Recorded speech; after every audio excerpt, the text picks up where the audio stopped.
ये जो मैं कह रहा हूं कि हमारे शास्त्रों में भी लिखी है और वेस्टर्न स्कॉलर ने भी प्रूव किया है, अंतिम क्षणों में व्यक्ति का जो स्मरण होता है, जो इंप्रेशन होती है, उसके अनुसार उसका अगला बर्थ होता है। These last moments are very, very important.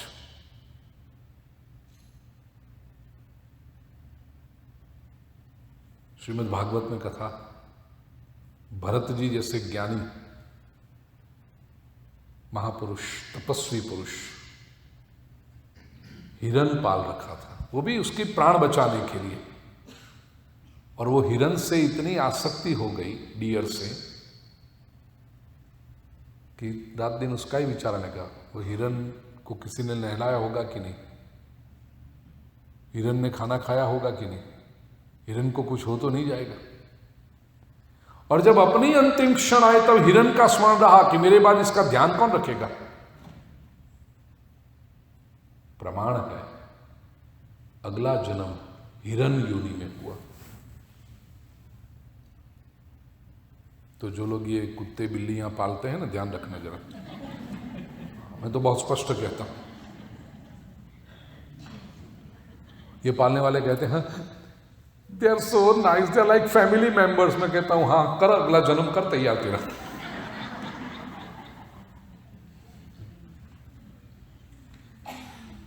जैसे ही हम जॉब पर से घर पे आते हैं, सीधे दे वेट, दे नो। अच्छा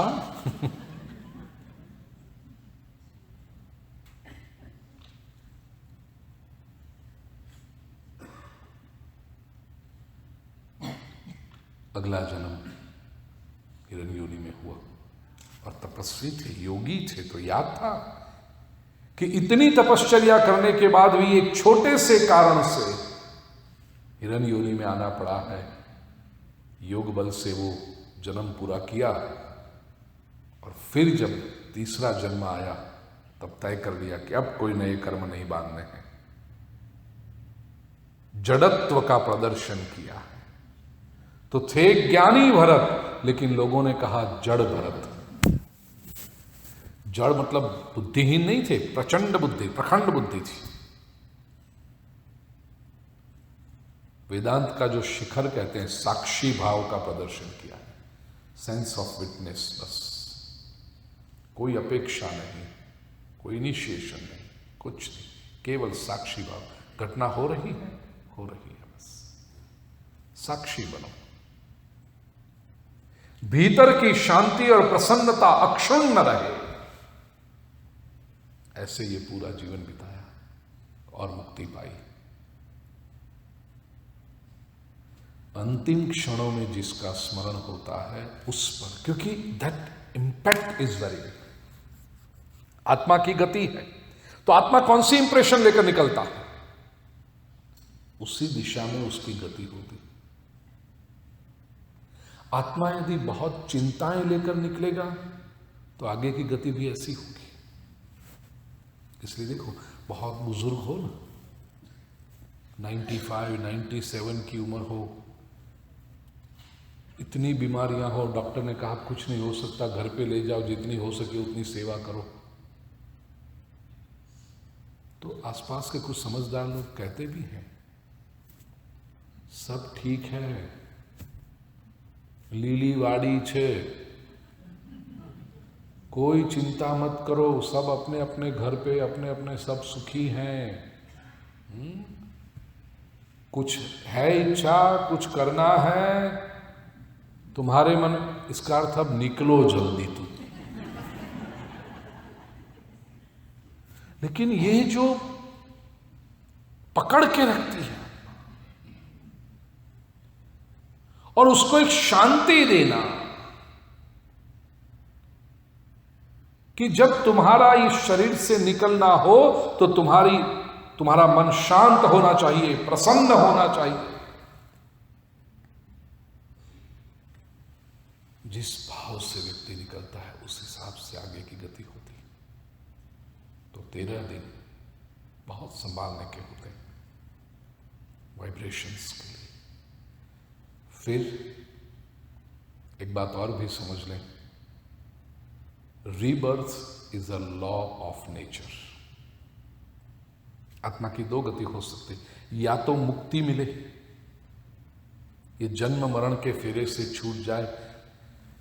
कल जैसा मैंने कहा था कि अग्नि की जो बड़ी ज्वाला है उसमें से एक स्प्लिंटर निकला, अब उसकी एक गति है कि वापस वो अग्नि की फ्लेम में समाहित हो जाए, तो आत्मा और परमात्मा एक हो गए। उसको हम कहते हैं मोक्ष। बुद्ध ने जिसको कहा निर्वाण, महानिर्वाण, एक हो गए। जहां से निकले थे उसमें समा गए, बिंदु सिंधु में मिल गया, वेदांत एक हो गए। लेकिन सबका ऐसा नहीं होता, दूसरा जन्म लेना पड़ता है according to the karmic theory. वो दूसरा जन्म कैसे होता है? उसमें ये मनुष्य जीवात्मा की अपनी वासना, और ये शब्द को ध्यान से सुने क्योंकि वासना का अर्थ हम गुजराती या हिंदी भाषा में एक ही करते हैं, स्त्री पुरुष के संबंध को, इंटीमेट रिलेशंस नहीं। शास्त्रोक्त परिभाषा में, इन द स्पिरिचुअल टर्मिनोलॉजी, वासना शब्द का अर्थ है intense desire, very strong craving. वासना शब्द वस धातु से बनता है। वस इज टू स्टे, वासयति कर्मणा नियोजयति इति वासना। जो हमें बसाती है, जो हमें कर्म में लगाती है, उसको कहते हैं वासना। That which attaches us to a body, that which motivates us to do things, उसको कहते हैं वासना। कुछ इच्छा होगी तभी तो आप करोगे ना, जाओगे। थोड़ी सी भूख लगी है, आप कहोगे पड़े रहो, चलता है, लेकिन वो बढ़ती गई, कुछ खाना चाहिए, खाना चाहिए, खाना खाते हैं, जाओ आधे घंटे के बाद इनको आने दो ना, जरा देख लेते हैं। ये अभी तक वासना नहीं बनी, ये केवल इच्छा है।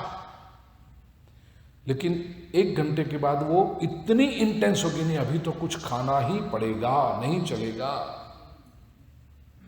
जिसकी प्रतीक्षा कर रहे हैं वो नहीं भी यदि आ रहा है तो कोई बात नहीं, 2 कुकीज ही डाल दे। ये जब इतना स्ट्रांग हो गया तब उसको आपको भोजन की वासना, intense desire, now you can not control. तो वासना केवल शरीर की होती है ऐसा नहीं, प्रत्येक इंद्रिय की वासना होती है, कर्म की वासना होती है, इंटेंस डिजायर। अब क्या था, आप थके भी थे, सब कुछ था, फिर भी आप खड़े होंगे, किचन में जाओगे, वो डब्बा खोलोगे, 2 कुकी मुंह में डाल। किसने आपको मोटिवेट किया? वासना। वासयति कर्मणा नियोजयति इति वासना। तो जीव की जैसी वासना होती है तद अनुसार उसकी जन्म होता है। ये जन्म कब होता है? मिनिमम 13 days, मैक्सिमम 100 years पुनर्जन्म का। सामान्य जीव यदि होगा 13 दिन 13 दिन, जैसे यहां से आपने उसको मुक्त किया, और जो नहीं भी करते वो 13 दिन में निकल जाते हैं फिर वहां से। ये भी मैं कहूं, कोई कहे कि भाई कोई विधि नहीं करता, चलो हम लोग हैं, समझते हैं तो हम विधि करते हैं। जो लोग विधि, दुनिया के 80% लोग नहीं करते विधि, 11वां 12वां 13वां कौन करे? तो क्या वो लोग क्या करते हैं? 13 दिन के बाद उसको लगता है कि मुझे निकलना है। उसकी गति थोड़ी अलग तरीके से होती है। हम एक प्रोटोकॉल के साथ, हम एक भव्यता के साथ उस आत्मा को विदाई देते हैं, उसकी केयरिंग के साथ उसको विदाई देते हैं। जो नहीं देते वो भी निकलते तो हैं ही। मिनिमम 13 days और maximum 100 years. It now depends on the quality of karma of the departed soul.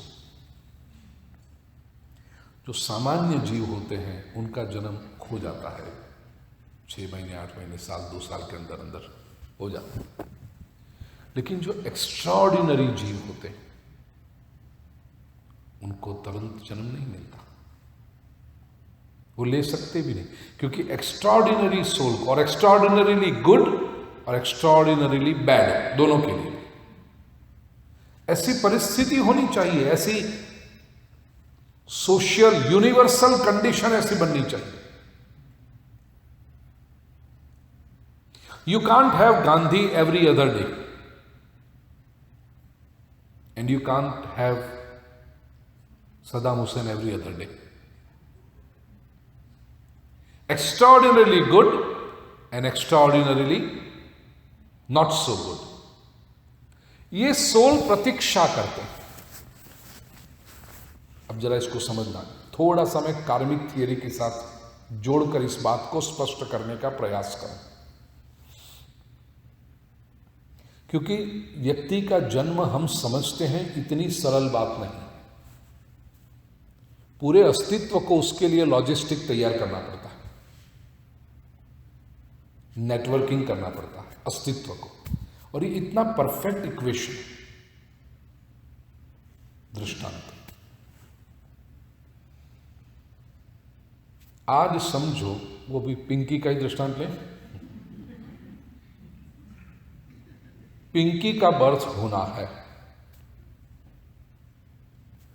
कहीं उसने अपना शरीर छोड़ा पुराना, वो पुरुष के रूप में था, स्त्री के रूप में था, पशु के रूप में था, गॉड नोज, लेकिन वो सोल अब पिंकी के रूप में आना चाहता है। तो पिंकी का वो सोल मदर के वुंब में प्रवेश करे उसके पहले उसकी मदर को जन्म लेना चाहिए था, कम से कम 20-25 साल पहले। अब आप उसके पूरे रिवर्स में जाइए, ये नेटवर्किंग के और लॉजिस्टिक के। 20-25 साल पहले उसकी मदर का जन्म हो जाना चाहिए था, वही 25-27 साल पहले उसके फादर का जन्म हो जाना चाहिए था, कम से कम 2-5 साल पहले ये दोनों मिलने चाहिए, उनमें कुछ इलू इलू शुरू हो जाना चाहिए कि we want to spend our rest of the life together. वो सब मिलना चाहिए ना, वो जाकर के साथ में रहने की शुरुआत करें, तब आकर के पिंकी के जन्म का प्लेटफॉर्म तैयार हो। अब ये तो केवल पेरेंट्स हुए, इमीडिएट पेरेंट्स, उसके लिए ग्रैंड पेरेंट्स, वो भी तो मिलने चाहिए दोनों के। इसका मतलब ये हुआ कि पिंकी कोई अगले शरीर में थी या था उस आत्मा, तब से ये ग्रैंड पेरेंट्स तैयार हो गए कि after a certain period Pinky, this soul has to be born as Pinky, उसके कर्म ऐसे। और कोई भी एट रैंडम तो पेरेंट्स नहीं बन सकते, वो पेरेंट्स के साथ इसका कोई कार्मिक ऋणानुबंध होना चाहिए, कोई कर्म का इक्वेशन हो, वो सेटल करने के लिए तो आते हैं, या लेने के लिए आते हैं, या देने के लिए आते हैं। अब देखना, कुछ संतान ऐसे हैं जो देने के लिए आते हैं, उनकी उपस्थिति से माता पिता का जीवन भव्य बनता है, प्रसन्नता होती है, छाती गज गज फूले, गाहा मारो दीकरो, अरे मारी दीकरी। और कुछ संतान बात भी करने में शर्म आती है, पूछो क्या, ठीक है, सब अपनी अपनी लाइफ होती है, तो पता चल जाता है कि लेने वाले आए थे, ऋण चुका रहा ये पिता या माता, वो ऋण है, कुछ बंधन है। इतना ही नहीं, ये पिंकी के पेरेंट्स जो बने उनका भी कुछ ऋणानुबंध होना चाहिए, उनके कार्मिक इक्वेशंस। फिर पिंकी के यदि सिबलिंग्स हो, ब्रदर हो, सिस्टर हो, तो उनके भी सबके ऋणानुबंध। शांति से बैठकर सोचोगे तो लगेगा ये कितना बड़ा लॉजिस्टिक्स होगा। और मेरे प्रिय भाई और बहनों, समझ लेना, नथिंग इज एक्सीडेंटल। सभी के कर्म का इक्वेशन परफेक्ट होता है। जिसका जहां तक संबंध है, कर्म का हिसाब किताब है, तब तक वो व्यक्ति साथ में रहता है। जैसे ही वो ऋणानुबंध पूरा हुआ, अगली यात्रा शुरू हो जाती है। लाख कोशिश करो, आप उस संबंध को नहीं रख पाओगे। या तो आप उस व्यक्ति से दूर हो जाओगे या तो वो व्यक्ति आपसे दूर हो जाएगी। आवश्यक नहीं कि हर समय मृत्यु से